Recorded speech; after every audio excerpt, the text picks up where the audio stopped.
بسم اللہ الرحمن الرحیم۔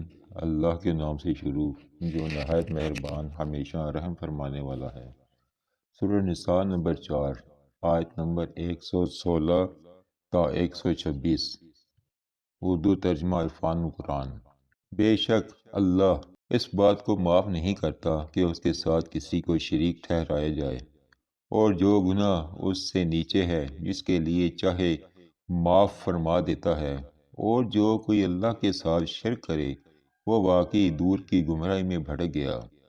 یہ مشرکین اللہ کے سوا محض زنانی چیزوں ہی کی پرستش کرتے ہیں، اور یہ فقط سرکش شیطان ہی کی پوجا کرتے ہیں جس پر اللہ نے لعنت کی ہے، اور جس نے کہا تھا کہ میں تیرے بندوں میں سے ایک معین حصہ اپنے لیے ضرور لے لوں گا، میں انہیں ضرور گمراہ کر دوں گا، اور ضرور انہیں غلط امیدیں دلاؤں گا، اور انہیں ضرور حکم دیتا رہوں گا، سو وہ یقیناً جانوروں کے کان چیرا کریں گے، اور میں انہیں ضرور حکم دیتا رہوں گا، سو وہ یقیناً اللہ کی بنائی ہوئی چیزوں کو بدلہ کریں گے، اور جو کوئی اللہ کو چھوڑ کر شیطان کو دوست بنا لے تو واقعی وہ سر ہی نقصان میں رہا۔ شیطان انہیں غلط وعدے دیتا ہے اور انہیں جھوٹی امیدیں دلاتا ہے، اور شیطان فریب کے سوا ان سے کوئی وعدہ نہیں کرتا۔ یہ وہ لوگ ہیں جن کا ٹھکانہ دوزخ ہے، اور وہ وہاں سے بھاگنے کی کوئی جگہ نہ پائیں گے۔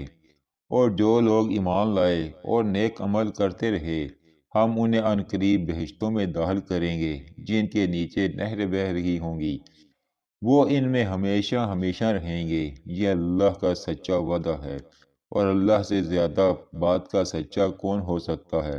اللہ کا وعدہ مغفرت نہ تمہاری خواہشات پر موقوف ہے اور نہ اہل کتاب کی خواہشات پر۔ جو کوئی برا عمل کرے گا اسے اس کی سزا دی جائے گی، اور نہ وہ اللہ کے سوا اپنا کوئی حمایتی پائے گا اور نہ مددگار۔ اور جو کوئی نیک اعمال کرے گا خواہ مرد ہو یا عورت، درآن حال یہ کہ وہ مومن ہے، پس وہی لوگ جنت میں داخل ہوں گے، اور ان کی تل برابر بھی حق تلفی نہیں کی جائے گی۔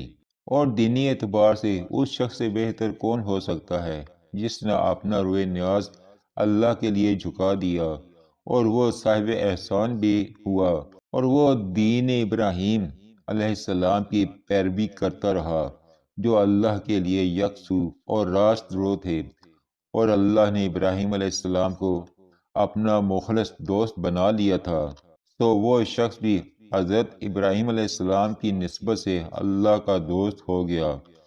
اور سب اللہ ہی کا ہے، جو کچھ آسمانوں میں اور جو کچھ زمین میں ہے، اور اللہ ہر چیز کا احاطہ فرمائے ہوئے ہے۔